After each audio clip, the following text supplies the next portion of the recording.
I was framed, thrown into prison, but before that, I had a happy family. That day, I came home from work, handed my hard-earned paycheck to my wife, then went upstairs to put the kid to sleep. When I came back down, my wife was lying on the floor, lifeless. Before I could react, I felt a sharp pain in the back of my head. When I woke up, I was holding the weapon. My wife was already dead. The police broke in. They took me away like a killer. I had no idea what happened. Next thing I knew, I was dumped in Terminal Island. This place holds nothing but killers. Every inmate here has blood on their hands. Right after I entered the cell, a creep blew me a kiss. A fat guy on the top bunk stared at me, eyes full of filth. Even the guards grinned, thinking I was fresh meat. But they quickly found out I wasn't someone they could mess with. My first day in the cafeteria, a thug walked straight up to me. He spat on my food.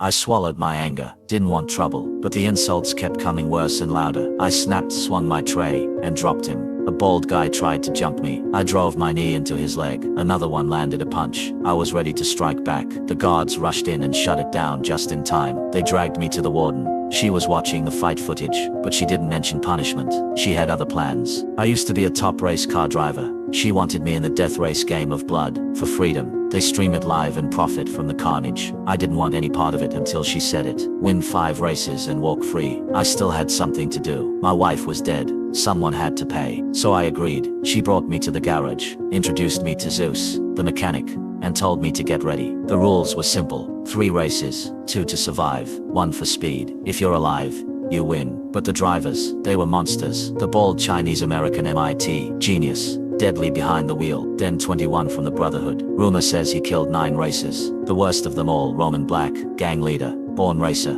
ice-cold brain, my most dangerous rival. One day a van rolled into the yard. New prisoners stepped out, each wearing a GPS band on their wrist. My chest tightened. I remembered the night my wife was killed. Man who walked away made a gun gesture at me. On his wrist was the same GPS band. And right then I started to wonder, was this whole thing a setup from the start? I have to win. I have to get out. I have to find the truth. And the bastard who killed my wife, he's gonna pay.